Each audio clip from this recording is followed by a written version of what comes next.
বন্ধুগণ, আমরা হাঁটতে হাঁটতে অনেক দূরে হেঁটে আসছি।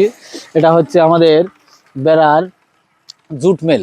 এখানে অনেক শ্রমিক কাজ করে। এখানে পাটের আঁশ থেকে সুতা তৈরি করা হয়। এখানে আসলাম, এখানে প্রচুর গাড়ি ঘোড়া। এখন এখান থেকে যেতে চাচ্ছি, কারণ দূরে ওইদিকে একটা পাম্প দেখা যাচ্ছে, ওইখানে যাব। ওই চাচার সাথে কিছু কথা বলবো আর পানি পান করবো আমরা।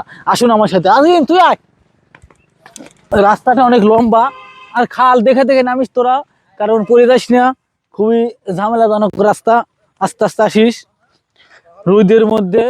এই যা কিছুদিন আগে একটা ভিডিও করেছিলাম, আসছিলাম অনেকগুলো লোক, একজন মিসিং আছে। গেছিলাম পাহাড়ের মতো জায়গা, আর তখন পানি ছিল, এখন পানি নাই। হাঁটতে হাঁটতে আমরা ক্লান্ত পরিশ্রান্ত এবং পিপাসার্থ। তাই দূরে একটা পাম্প দেখা যাচ্ছে, ওখান থেকে পানি পান করার উদ্দেশ্যে আমরা যাচ্ছি।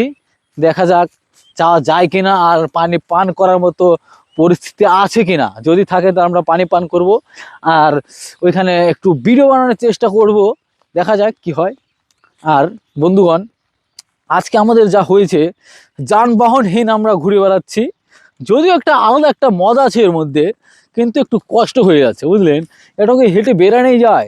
তাই বলছি বন্ধুগণ, ভালো থাকবেন আর আমার ভিডিওগুলো দেখতে থাকবেন। আসুন, আপনাদেরকে আমি পাম্পে থেকে পানি পান করানো দেখাবো। বন্ধুগণ, আমরা চলে আসছি অবশেষে। কি সুন্দর ঠান্ডা মনোরম পানি, প্রাণটা একদম জুড়িয়ে যাচ্ছে। খুবই সুন্দর পানি, খাওয়ার মতো পানি, যেটার জন্য আমরা এতদূর কষ্ট করে আসলাম। আশাটা খারাপ হয়নি। খুবই সুন্দর পানি, হাত মুখ দিলাম, প্লাস খেলাম। খুবই সুন্দর সুস্বাদু পানি। আজ কেউ খা, ভালোই লাগলো। আমাদের এতদূর কষ্ট করে আসা সম্পূর্ণ বৃথা হয়নি। পানিটা খুবই সুস্বাদু। এগুলো পাম্প থেকে এই আওতায় যতগুলো জমি আছে সেখানে পানি পৌঁছে দেওয়া হয়।